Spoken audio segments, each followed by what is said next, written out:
주십시오.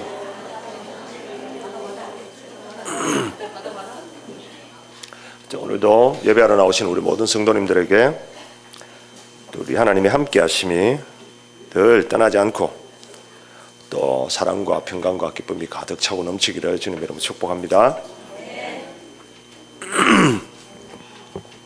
오늘은 출애굽기 3장 1절에서 10절 말씀을 가지고 하나님이 우리를 부르십니다 하는 제목으로 함께 하나님 말씀 전합니다. 이번에 평창 동계올림픽에서 우리나라 윤승빈 선수가 스켈레톤에서 금메달을 땄습니다. 전혀 예상하지도 못하고 기대하지도 못했던 종목이죠. 우리나라 사람들 거의 대부분이 스켈레톤이 뭔지도 모르는 그런 종목에서 독보적으로 금메달을 땄습니다. 더구나 그동안 그 종목에서 최강자로 군림하던 드루쿠스라고 하는 그 선수를 제치고 아주 여유롭게 금메달을 따는 것을 보면서 너무너무 우리나라도 이제 참 동계올림픽에서도 이제 웬만한 선진국 대회에 진입했구나 하는 것을 느낄 수 있었습니다. 우리나라 선수 중에서 스켈레톤 하는 선수가 몇 명 정도 될 것 같아요? 사실은 평창 동계올림픽 하기 전까지만 해도 우리나라는 이게 트랙도 없었어요. 뭐 스키장에 나가면 스키나 타지 누가 뭐 스켈레톤 뭐 쓸매 이런 건 있겠습니까? 근데 어떻게 그런 선수가 나와가지고 금메달을 따는지 전 세계 특히 그 북구 유럽이나 이런 데서는 매일 그것만 하는 선수층들이 수백 명 수천 명 있는데 우리나라는 겨우 한 명 해가지고 금메달 딴 거예요. 대단한 일이 아닐 수 없습니다. 근데 그 윤승빈 선수가 스켈레톤에 입문하게 된 과정이 참 흥미롭습니다. 남해에서 태어나가지고 경상남도 남해에서 태어나서 일찍 아버지를 여의고 엄마를 따라서 서울로 왔는데 중학교 시절을 다니다가 고등학교를 서울 신림고등학교로 나왔어요. 서울 신림고등학교 나오신 분 계세요 여기? 예. 근데 애가 이제 운동은 잘해요. 운동은 잘하는데 그렇다고 무슨 집안 형편이 좋아가지고 체육대학에 진학할 만한 그런 형편이 못 됐어요. 그런데 그 신림고등학교 체육 선생님이 얘를 눈여겨본 거예요. 다른 거 몰라도 걔가 키가 178cm 정도 되는데 저보다 조금 더 큰 거예요. 근데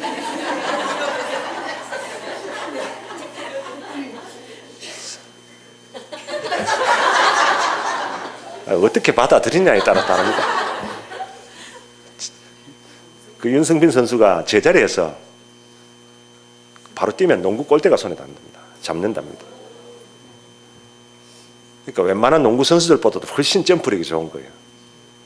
그 자리에서 뛰면 농구 골대를 잡아버리는 거죠. 그걸 보고 이 체육 선생님이 윤승빈을 불렀습니다. 야, 너 운동 안 해볼래? 그러니까 그 운동을 안 해볼래? 그걸 불렀는데 운동을 해도 무슨 운동을 해야 될지 모르잖아요. 근데 그때 한국의 스켈레톤 협회 연맹에 있던 연세대학교 한 교수님한테 이 고등학교 선생님이 이 애를 한번 테스트하라고 붙인 거예요. 그 스켈레톤 연맹에 있던 그분이 얘를 보더니 될성부른 그런 제목이다 싶어가지고 국가대표 선발전에 보내라고 그런 거예요. 내보내라고. 그러니까 얘는 졸지에 고등학교 선생님이 전화해가지고 얘 지금 빨리 나와. 그래서 반바지 입고 슬리퍼 신고 국가대표 선발전에 나갔어요. 아무것도 모르고 뭘 하는지도 모르고 선생님이 나오라 그러니까 그냥 자다가 벌떡 일어나가지고 나간 거예요. 반바지 차리며 슬리퍼 신고 가가지고 덜컥 국가대표가 선발됐어. 그때부터 스켈레톤이 뭔지를 이제 배우고 서는데 한 번도 우리나라에는 그 트랙이 없잖아요. 트랙이 없는데 처음으로 해외 대회 나와가지고 트랙을 한번 여러분 스켈레톤 뭔지 알죠? 엎드려서 썰매 타는 거 아니에요. 한번 타고 내려와서 무서워서 죽는 줄 알고 그만두려고 그랬어요. 그 속도감에 애가 질려버린 거예요. 그래도 선생님이나 주변에서 계속해서 얘를 권유하고 해가지고 결국에는 실력이 일취월장해서 금메달을 따게 됩니다.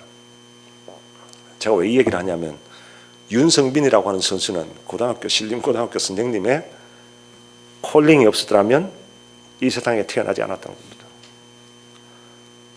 여러분, 한 사람이 불렀을 때에 그 부름에 응답할 때에 인생이 바뀌어버립니다. 오늘 본문에도 그런 사람이 나옵니다. 누굽니까? 모세. 여러분 모세 잘 아시죠? 모세가 히브리 노예 아들로 태어났습니다. 근데 그때는 히브리 민족이 너무 강성해지니까 이집트 왕 파라오가 노예의 아들이 태어나면 다 죽이라 그랬어요.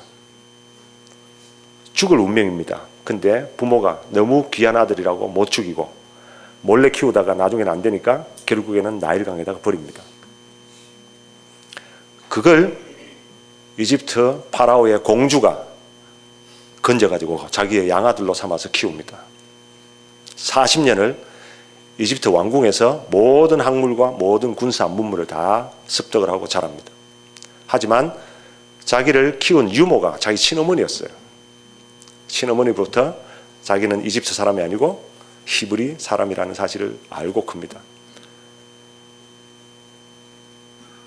아마 이집트 왕 파라오의 후보 서열에 아마 안 들어갔겠습니까? 모세가 아마 건장한 청년이 되었습니다. 그냥 일당백 정도는 됐을 겁니다. 웬만한 사람 한 사람들은 잡아 넘어뜨릴 만한 실력이 됐을 겁니다. 그런데 자기 민족을 위한 내가 뭔가를 해야 되겠다는 생각에 있다가 자기 민족을 괴롭히는 이집트 그 패장 하나를 보고 아무도 몰래 때려 죽여버렸습니다. 근데 그게 탄로가 난 거죠. 그래서 도망을 갑니다. 도망을 가서 미디안 광야, 아무 사람도 없고 거기서 양을 치는 목자로서 40년을 살게 됩니다. 80세가 되었을 때 하나님께서 오늘 본문에 모세를 부르셨습니다. 하나님이 모세를 부르시고 나서 모세가 120세를 살았는데요. 여러분, 그 이후에 모세의 삶이 어떻게 변화되었는지 여러분 잘 아실 겁니다. 한 사람을 부르셨을 때에 그 부르심에 응답하고 갔을 때에 윤성빈 선수가 금메달을 따는 것과 비교할 수 없을 정도로 이 히브리 민족이 오늘날 모세가 없었더라면 유대인들은 이 땅에 남아나지 않았습니다. 한 사람의 인생을 하나님이 부르셨을 때 그 삶이 이렇게 달라졌다는 것입니다. 근데 여러분, 오늘 본문에서 하나님께서 히브리 민족의 역사를, 히브리 민족이 어떻게 해서 살아남게 되었고 오늘날 이 유대인들이 이렇게 전 세계를 휩쓸게 되었는가, 그걸 설명해 주려고 오늘 저희들에게 이 말씀을 주신 것이 아닙니다. 하나님께서 오늘 모세를 부르시는 장면을 통해서 오늘 동일하게 모세를 부르신 하나님께서 동일하게 저와 여러분들을 부르시는 것을 보여주시는 겁니다.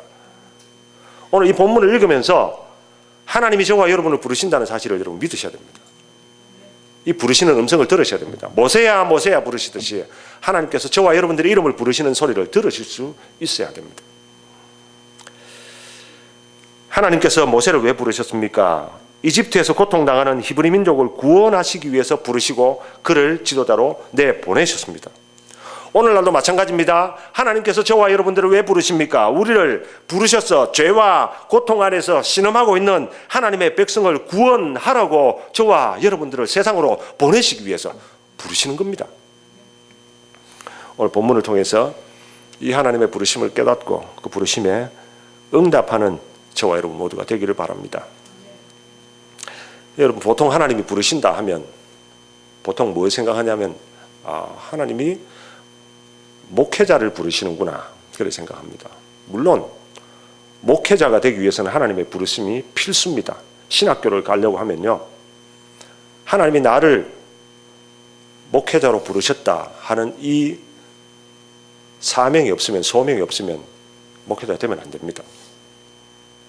내가 좀 성경을 많이 안다고, 내가 주일학교를 좀 잘 가르친다고, 내가 사람들을 끌어모으는 능력이 있다고 그렇게 목회자가 되어서는 안 됩니다. 왜냐하면 하나님은 목회자의 소명을 가지고 사람을 부르시기 때문에 그렇습니다.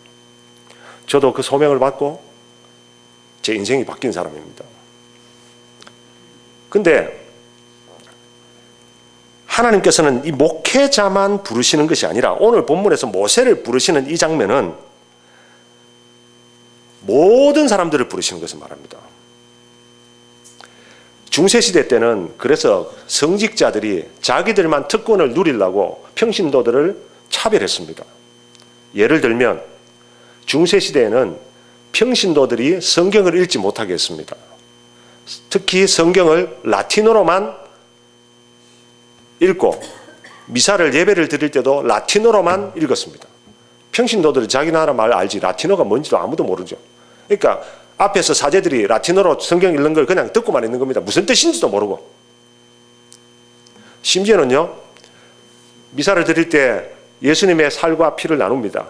빵을 주고 포도주를 나눕니다. 그런데 이 포도주를 나눌 때에 평신도들이, 이 무식한 평신도들이 그 귀한 예수님의 피를 흘릴까봐 빵만 주고 포도주는 안 줬습니다. 사제들만 마셨어요. 그런데 이것을 개혁하기 위해서 종교개혁자들이 나왔어요. 종교개혁자들이 베드로전서 2장 9절에 나오는 오직 너희는 택하신 족속이요 왕같은 제사장들이요 거룩한 나라요 그의 소유된 백성이다. 성직자들에게 해당되는 말이 아니라 모든 성도들에게 해당되는 말이라는 겁니다. 제사장직, 특별한 사람들만 제사장직이 아니라 모든 사람들이 거룩한 나라요 택하신 족속이요 왕같은 제사장들이라는 겁니다. 이걸 강조했습니다. 가톨릭 신학자 가운데서 이걸 강조한 사람이 있습니다. 한스 퀸이라고 하는 유명한 신학자가 있습니다. 로만 가톨릭 신학자입니다. 중세의 그 모든 그런 잘못된 것들을 고치기 위해서 개혁하는 그런 신학을 했던 사람인데 이분은 이렇게 얘기를 했습니다. 사제나 목사가 교회를 위해서 파송된 성직자라면 평신도는 세상을 향해서 파송된 성직자다. 사제나 목사가 교회를 위해서 파송된 성직자라면 평신도는 세상을 향해서 파송된 성직자다. 사도 베드로가 오직 너희는 택하신 족속이요 왕같은 제사장들이요 목사들에게 한 얘기 아닙니다. 성도들에게 한 얘기입니다. 초대교회 성도들에게 너희는 택하신 족속이요 왕같은 제사장들이다. 마르틴 루터는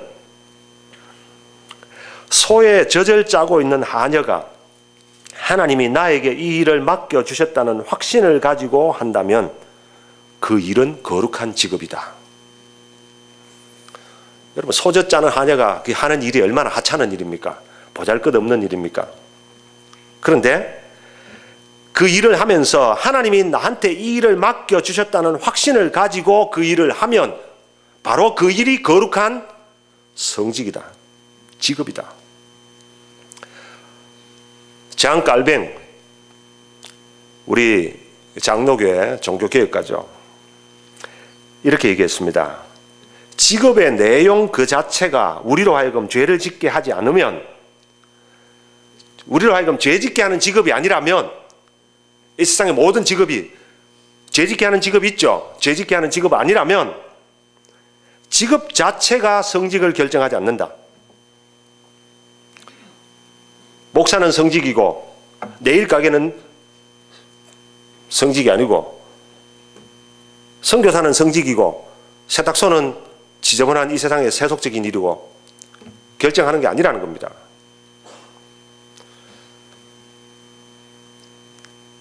뭐가 성직을 결정합니까? 직업에 임하는 동기, 직업을 수행하는 자세, 직업을 수행하는 목표가 그 직업의 성직성을 결정한다.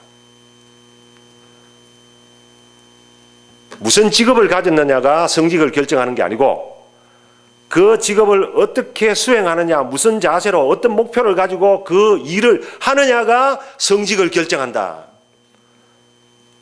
그렇게 얘기했습니다. 저와 여러분들은 어떤 자세로 일을 하십니까? 여러분들은 아이고 나는 미국 와서 할 수 있는 일이 없어가지고 겨우 남의 신발이나 고치는 일을 하고 남의 빨래나 해주는 일을 하고 남의 손톱 발톱이나 만지는 일을 한다. 그런 자세로는 여러분 평생 가서 일해도 우리 하나님의 부르심을 듣지 못합니다. 분명한 것은 여러분 자신들이 무슨 일을 하든지 간에 그게 죄 짓는 일이 아니라면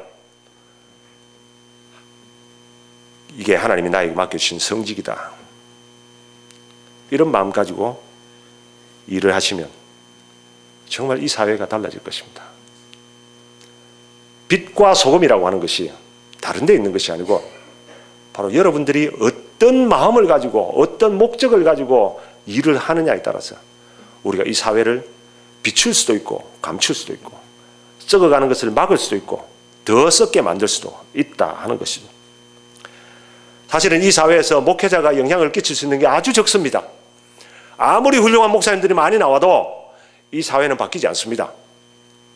누가 나와야 이 사회가 바뀝니까? 훌륭한 지도자들, 정치 지도자들, 경제 지도자들, 문화 예술계 지도자들, 여러분들이 산 그곳에서 지역사회 지도자들, 이런 사람들이 나와야 사회가 바뀝니다. 꼭 지도자가 아니라도 여러분이 살아가는 삶 자체에서 성직으로 알고 수행하는 그 사람들이 많아질 때에 이 사회가 바뀝니다. 오늘 하나님께서 모세를 부르시는 이 장면이 모세 같은 그런 걸출한 지도자를 부르는 음성으로만 여러분 듣지 마시기 바랍니다. 오늘 저와 여러분 같은 정말 보잘것없고 미미하고 하찮은 직업을 가진 사람이라 하더라도 하나님이 부르신다면, 하나님의 부르시는 그 음성에 우리가 응답한다면 우리가 이 사회를 바꿀 수가 있다는 사실을 믿으시길 바랍니다. 오늘 하나님께서 모세를 부르시는 장면을 통해서 우리를 어떻게 어디로 부르시는지 한번 살펴보기를 바랍니다. 첫째로 하나님 우리는 일상적인 삶으로 부르십니다. 1절과 2절에 보면 모세가 그 장인 미디안 제사장 이드로의 양무리를 치더니 그 무리를 광야 서편으로 인도하여 하나님의 산 호렙에 이르매 여호와의 사자가 뜰기나무 불꽃 가운데서 그에게 나타나시니라. 하나님이 모세를 부르실 때 모세가 무엇하고 있었습니까? 장인 이드로의 양을 치고 있었습니다. 사실 모세가 처가살이 하고 있었습니다. 그곳에서 양 치는 일을 하고 있습니다. 모세는 이집트에서 온갖 권력을 누리다가 광야로 도망쳐 나온 이후에 40년 동안이나 양치는 일을 했습니다. 모세의 직업은 양치는 목자였습니다. 그날도 하나님이 모세를 부르실 때도 여전히 양치고 있었습니다. 그때 하나님이 모세를 부르셨습니다. 성경에 보면 하나님의 부르심을 들을 때에 많은 사람들이 자기가 하고 있는 일을 열심히 하고 있을 때 하나님이 부르셨지, 다른 일하고 놀고 있을 때 하나님 부르신 사람 없습니다. 어떤 사람들은 생각할 때 하나님의 음성을 듣기 위해서 내가 하나님 앞에 나가서 저 산꼭대기에 올라가서 40일 금식 기도를 해야 하나님께서 나에게 말씀하시고 내가 그 하나님의 음성을 들을 수 있다 생각하는데 그렇지 않습니다. 오늘 모세를 보십시오. 모세가 하나님 음성 듣기 위해서 따로 시간을 내가지고 막 그렇게 한 적이 있습니까? 아닙니다. 그날따라 양을 치고 있었습니다.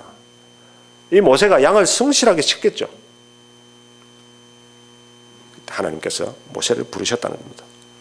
하나님이 다윗을 부르셨을 때도 마찬가지입니다. 다윗도 목동이었습니다. 아버지의 양을 치고 있었습니다. 그 양을 치고 있을 때 하나님이 다윗을 왕으로 부르셨습니다. 양 치는 것 성실히 하고 있는 다윗을 귀하게 보시고 이스라엘 나라를 그에게 맡기신 겁니다. 여러분, 오늘도 하나님께서 우리를 부르실 때 우리의 일상생활, 그것이 작고 미미한 일이라고 하더라도 하찮은 일이라고 하더라도 그것에 최선을 다해서 충성하고 작은 일에 충성하는 사람에게 하나님 부르셔서 큰 일을 맡기신다는 사실을 믿으시기 바랍니다. 예수님이 12제자를 부르셨을 때도 마찬가지입니다. 베드로와 안드레, 야고보, 요한은 갈릴리 바다에서 고기를 잡는 어부였습니다. 예수님이 이 네 사람을 부르실 때 이 네 사람 뭐 하고 있었습니까? 고기 잡고 있었습니다. 밤이 맞도록 수고하였을 때 최선을 다해서 고기 한 마리라도 더 잡아보려고. 그러므로 여러분들이 하는 직업에 대해서 자부심을 가지십시오. 최선을 다하십시오.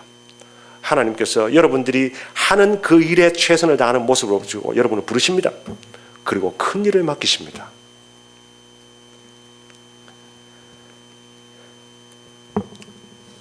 심지어 마태는 그때 당시에 유대인들이 가장 정오하던 직업인 세리였습니다. 백성들에게 세금을 받아가지고 로마에 상납하고 자기들은 더 많이 착복을 해가지고 자기 배를 불리는 그런 직업을 가진 사람이었습니다. 그럼에도 불구하고 마태가 세관에 앉아가지고 열심히 텍스 계산하고 있을 때 예수님께서 마태를 부르셨습니다. 고기 잡는 베드로, 안드레, 야고보, 요한을 부르셔서 내가 너희로 사람 낚는 어부가 되게 하겠다. 고기를 열심히 잘 잡는 사람을 하나님이 부르셔서 사람 낚는 어부로 부르셨다는 것이죠. 미국의 인권 운동을 했던 마틴 루터 킹 목사님이 한 번은 길거리를 가는데 그 조지아 아틀랜타에 길거리를 청소하고 있던 흑인 청소부 한 사람이 일하는 것을 봤습니다.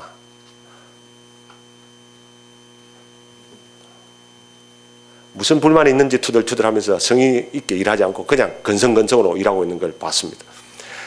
마르틴 루터 킹 목사님이 그 흑인 청소부에 가서 이렇게 도전했습니다. 형제여, brothers, 그대는 하나님이 그대에게 맡겨주신 지구의 한 모퉁이를 하나님의 영광을 위하여 쓸고 있다는 자부심을 가질 수는 없겠는가? 그대는 하나님이 그대에게 맡겨주신 지구의 한 모퉁이를 하나님의 영광을 위하여 쓸고 있다는 자부심을 가질 수 없겠는가? 여러분, 하나님은 우리를 일상적인 삶으로 부르십니다. 하나님의 부르심이 임하면은 막 내가 이제 은혜 받아 신학교 가고 선교사 되고, 물론 그런 사람이 있습니다. 특별한 사람이 있습니다. 저 같은 사람도 그런 사람이 있습니다. 그러나 하나님께서는 그런 사람만 부르시는 게 아닙니다. 너희는 왕 같은 제사장들이요. 누가? 여러분들이 가서 일하는 그 일터가 우리 하나님이 부르시는 일터입니다. 믿으시기 바랍니다. 하나님이 일하시는 그 일터에서 하나님의 부름에 응답해서 산다면 일터가 달라지는 게 아닙니다. 여러분의 삶이 달라집니다. 그전에는 하나님의 부르심을 느끼기 전에, 하나님의 부르심을 깨닫기 전에는 여러분이 하는 일을 여러분들이 돈을 벌기 위해서, 여러분들의 어떤 인생의 목적을 이루기 위해서 일하죠. 그러나 하나님의 부르심이 임하면 여러분의 일은 하나님의 영광을 위하여 하게 된다는 겁니다. 지구의 한 모퉁이도 하나님의 영광을 위하여서 나에게 맡겨주신 이 모퉁이를 쓸게 된다는 겁니다. 내게 맡겨주신 오늘의 일에 여러분 얼마나 진지하고 성실하게 일하십니까? 지극히 작은 것에 충성된 자는 큰 것에도 충성되다고 하는 것이 성경의 원리, 우리 하나님의 원리입니다. 하나님께서 내게 이 일을 맡겨주셨다. 오늘 하나님의 음성을 들으시고 여러분들이 하는 일이 하나님이 오늘 나에게 이 일을 맡겨주셨다 생각하고 그 일에 충성하고 성실하게 일하시는 분들 되기를 바랍니다. 두 번째로, 하나님은 모세를 사명을 주시기 위해서 부르셨습니다. 2절 하반절부터 4절 봅시다. 그가 보니 떨기나무에 불이 붙었으나 사라지지 아니하는지라.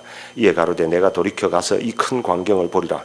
떨기나무가 어찌하여 타지 아니하는고 하는 동시에 여호와께서 그가 보려고 돌이켜 오는 것을 보신지라. 하나님이 떨기나무 가운데서 그를 불러 가라사대 모세야 모세야 하시매 그가 가로되 내가 여기 있나이다. 하나님이 모세를 부르실 때 무슨 일이 있었습니까? 떨기나무에 불이 붙은 것을 모세가 보았습니다. 여러분, 떨기나무, 헤일이 가시면 천지에 널린 게 떨기나무입니다. 떨기나무가 광야에 가면요 널려 있어요. 거기는 다른 것들이 비가 안 오기 때문에 잘 자라지 않으니까 가시덤불 같은 것만 자라죠. 이 떨기나무가 불이 잘 붙는답니다.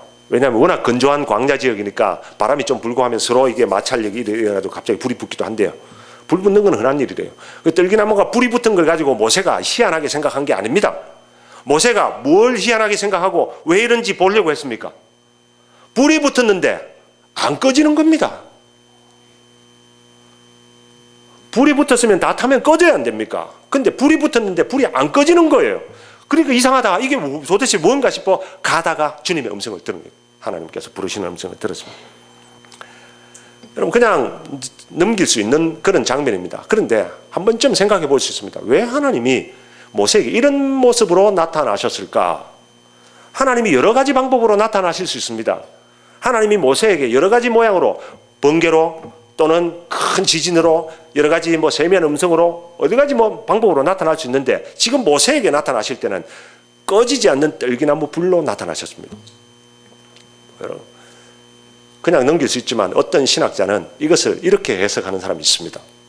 이건 바로 모세의 삶을 보여주시기 위한 것이다. 여러분 모세가 인생 다 끝났다고 생각했습니다. 40년 한참 혈기왕성한 때 실수를 저질러가지고 이집트를 떠나서 광야로 가서 이젠 40년 동안 잊혀진 삶을 삽니다. 여러분 나이 80이 됐습니다. 40년 동안이나 양을 쳤습니다. 누가 모세를 알아주겠습니까? 누가 모세를 찾겠습니까? 모세의 삶은 끝난 삶입니다. 그런데 그 모세를 부르실 때 하나님께서 뭘 보여주셨냐면 꺼지지 않는 떨기나무를 보여주신 거예요. 불이 붙었는데 안 꺼지는 거예요. 왜 모세의 삶이 안 꺼집니까? 왜 모세의 인생이 다 사그라들어 버리고 사라지지 않습니까?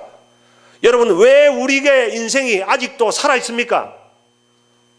나는 아무것도 할 수 없는데 모세가 뭘 할 수 있겠습니까? 아무것도 할 수 없는데 희한하게 불은 안 꺼지는 겁니다. 왜 그럴까요? 왜 그럴까요? 바로 모세가 할 일이 있기 때문입니다. 모세가 할 일이 있기 때문입니다. 오늘 저와 여러분들이 삶을 나는 이상의 삶이 이제는 다 끝났다. 나는 더 이상 할 수 있는 게 없다. 나는 아무것도 이제는 나는 소망도 없고 희망도 없다 싶어도 오늘 저와 여러분들의 생명이 연장되는 이유는 바로 저와 여러분들이 할 일이 있기 때문입니다. 이 음성을 들으시길 바랍니다. 하나님이 모세에게 남은 삶을 모세는 120세를 살았습니다. 남은 40년을 이 히브리 민족을 구원하는 일에 부르셨습니다. 오늘 저와 여러분들도 하나님께서 불러서 맡기시는 일이 있습니다. 그게 뭔지는 모릅니다. 각자가 다를 겁니다. 그렇지만 아무것도 할 수 없는 이 모세를 하나님 부르셨을 때 뭐라고 말씀하셨냐면 네 손에 있는 것이 무엇이냐 물으셨습니다. 모세가 나는 못합니다 했죠. 아니 모세가 뭘 할 수 있겠습니까? 40년이나 이집트 떠난 지 오래됐고 40년 동안 양만 치다가 있는 이 모세가 다 늙었는데 80세가 됐는데 뭘 할 수가 있겠습니까? 나는 못합니다 할 때 하나님께서 모세에게 뭐라고 말씀하셨냐면 네 손에 있는 것이 무엇이냐 물으셨죠. 모세의 손에 뭘 가지고 있었습니까? 목자니까 당연히 목자의 막대기를 갖고 있습니다. 지팡이를 갖고 있습니다. 목자의 지팡이, 양치는 지팡이입니다. 갖고 있습니다. 하나님께서는 그것을 사용하셔서 홍해도 가르시고 반석에서 물도 나게 하시고 고기도 먹이시고 이 지팡이를 가지고 기적을 일으키셨습니다.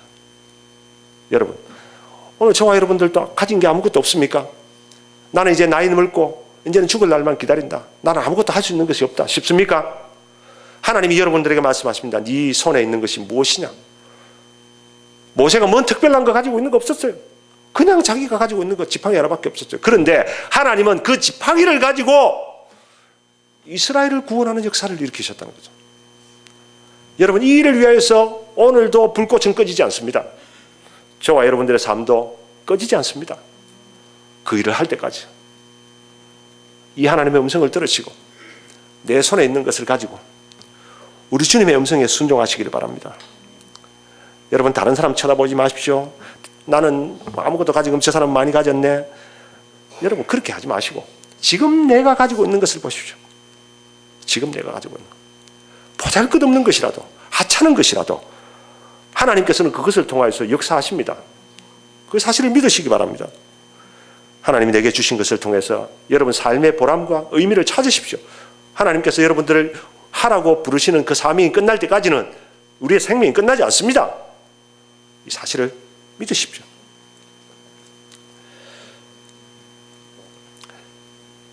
그 메릴랜드에 있는 그 존스 홉킨스 병원에서 그 재활의학 수석 전공의를 지냈던 이승복 박사 이야기를 여러분 아시죠? 기적은 내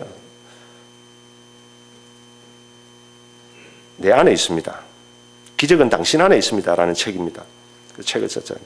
근데 그분이 지금은 그 하버드로 옮기셨다고 그래요.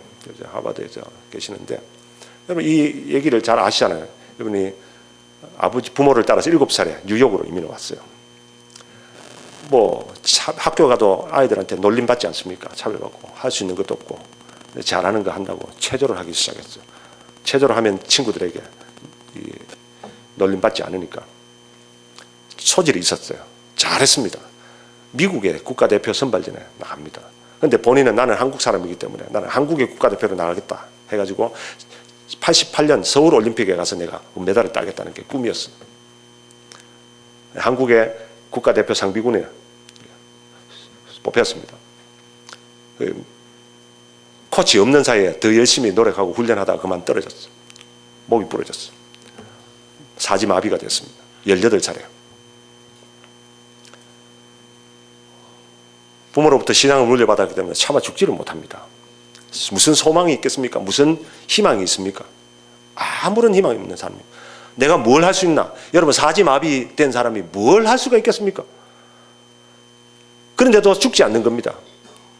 이 이승복 박사가 왜 내가 살아있을까 고민하기 시작합니다. 하나님께서 들려주는 음성을 듣습니다.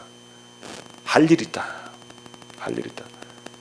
할 일이 있어서 죽지 않는다는 사실을 깨닫고 이 이승복 박사가 도대체 뭘 하면 될까 고민하다가 자기와 같은 그런 사지마비 장애인들을 이렇게 세우는 일을 하라고 나를 부르셨다는 음성을 깨닫고 그래서 의사가 피나는 노력을 통해서 재활을 하고 휠체어 탈 수 있을 정도로 되고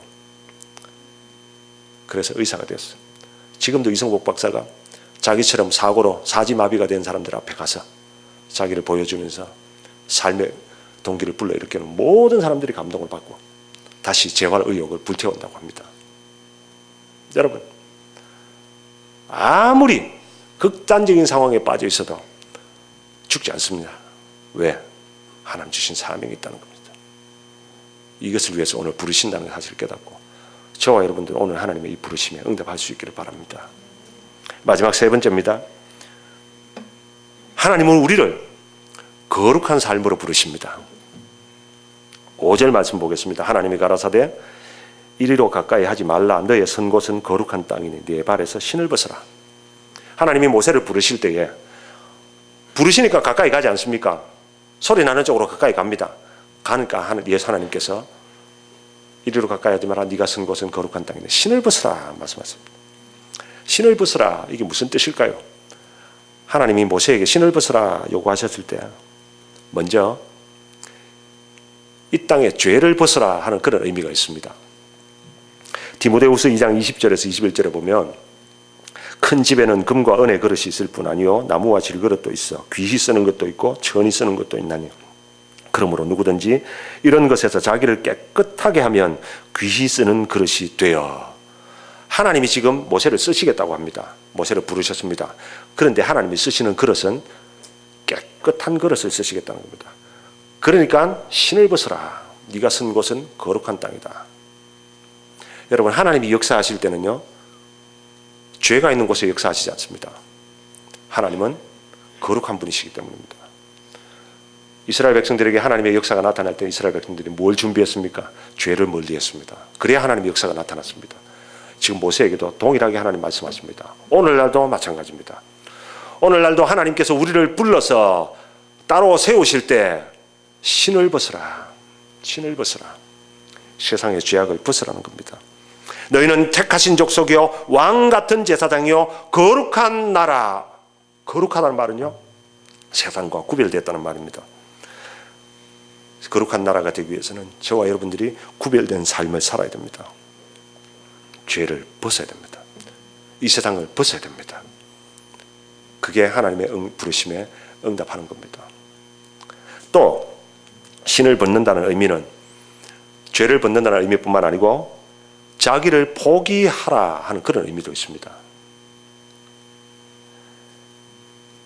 모세에게 신을 벗으라고 하는 말은 이때까지 네 힘으로 살던 것을 포기하고 하나님만 신뢰하라 이런 뜻입니다. 모세가 40세 될 때까지 이집트에서 자랐습니다. 왕궁에서 자랐습니다. 혈기왕성했습니다. 자기가 뭔가 할 수 있을 것이라고 생각하고 히브리 민족을 위해서 일을 했습니다. 주먹을 휘둘렀습니다. 뭔가 일이 이루어진 게 아니라 도망치는 신세가 되고 말습니다. 40년 동안 광야 생활합니다. 이제는 아무것도 할 수 없는 그 지경이 되었을 때 마지막 남은 신발까지 벗게 되면 이제는 하나님께서 모세를 이끌어 가시는 겁니다. 모든 것을 다 포기했을 때 이후에 40년 동안 이스라엘 백성들을 이끌고 하나님이 약속하신 땅으로 갈 때 광야길에서 지도자가 된 모세의 모습을 보면 40년 동안 이집트 왕궁에서 자라던 모세의 모습과는 판이하게 다릅니다. 그 혈기 다 사라졌습니다. 이 세상에 모세보다도 온유함이 승한 사람이 없었습니다. 왜 그렇습니까? 신을 벗었습니다. 로마서 6장 11절에 이와 같이 너희도 너희 자신을 죄에 대하여는 죽은 자요 그리스도 예수 안에서 하나님을 대하여는 산 자로 여길지어다. 갈라디아서 2장 20절에 내가 그리스도와 함께 십자가에 못 박혔나니 그런즉 이제는 내가 산 것이 아니요 오직 내 안에 그리스도께서 사신 것이라. 이제 내가 육체 가운데 사는 것은 나를 사랑하사 나를 위하여 자기 몸을 버리신 하나님의 아들을 믿는 믿음 안에서 사는 것이라. 이게 신을 벗는 겁니다. 하나님은 오늘 저와 여러분들을 부르십니다. 거룩한 삶으로 부르십니다. 신발을 벗으십시오. 세상의 죄를 벗으십시오. 여러분 생각을 내려놓으십시오. 여러분의 욕망, 여러분의 욕심, 그 모든 신발을 벗어버리고 하나님이 거룩한 삶으로 부르시는 그 부르심에 응답할 수 있기를 바랍니다. 말씀을 맺겠습니다. 오늘 하나님이 세상에서는 잊혀진 모세를 부르시는 장면을 통해서 저와 여러분들을 부르시는 말씀을 들었습니다. 하나님은 우리를 일상생활로 부르십니다. 내가 지금 하고 있는 일이 아무리 하찮은 일이라고 하더라도 하나님이 나한테 이 일을 맡겨주셨다고 믿으시고 최선을 다하신다면 하나님께서 더 큰 일을 맡겨주실 것입니다. 하나님은 우리에게 사명을 주기 위해서 부르십니다. 우리를 그냥 아무런 목적 없이 부르시지 않습니다. 우리가 이 땅에서 하루하루 살아가는 것이 아무런 목적 없이 살아가는 것이 아닙니다. 생명이 연장되는 것은 할 일이 있기 때문입니다.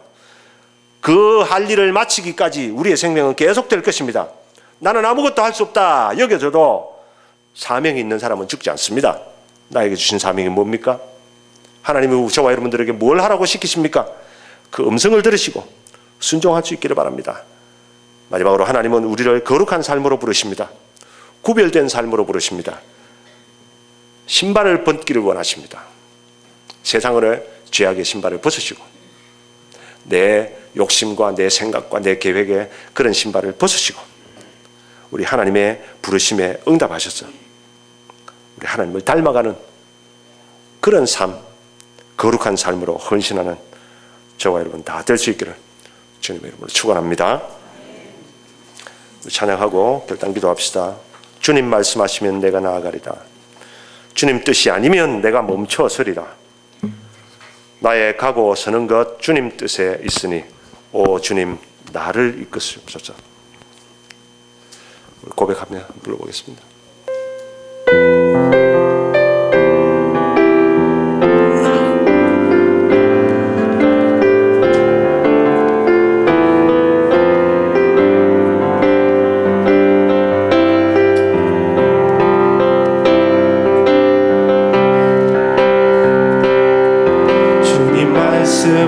말씀하시면 내가 나가리라. 주님 뜻이 아니면 주님 뜻이 아니면 내가 멈춰 서겠습니다. 내가 멈춰 서리라. 나의 가고 서는 것 나의 가고 서는 주님 것 뜻에 있습니다. 주님 뜻에 있으니 오 주님 나를 이끄소서. 주님 주님 말씀하시면 내가 나아가겠습니다.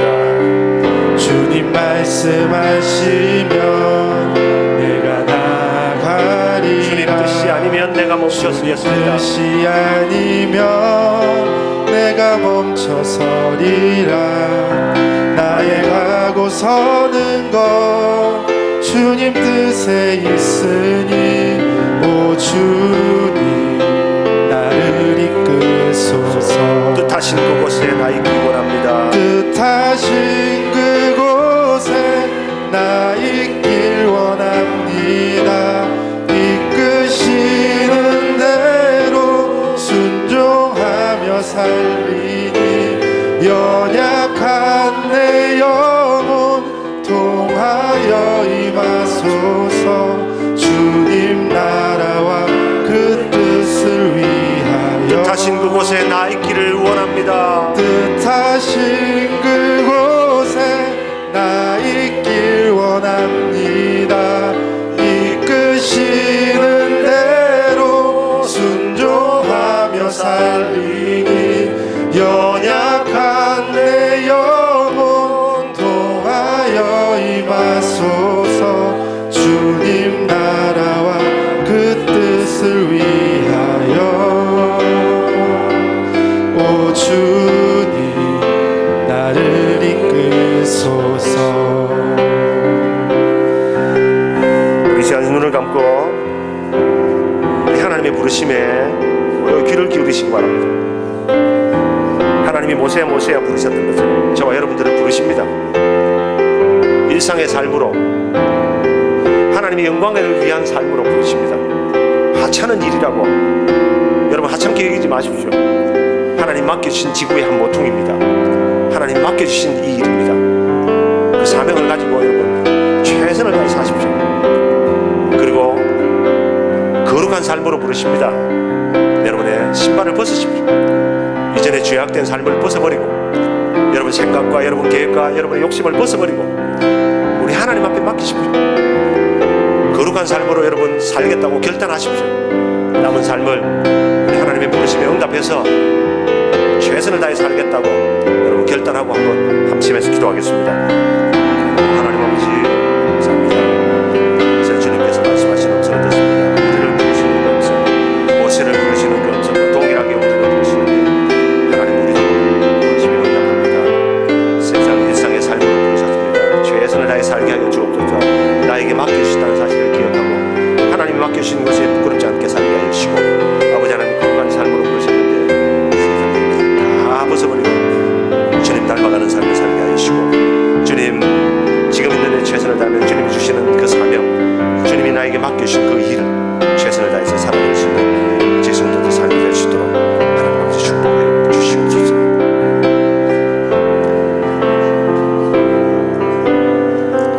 하나님 오늘 모세를 부르시는 음성이 바로 저희들을 부르시는 음성인 줄 믿습니다.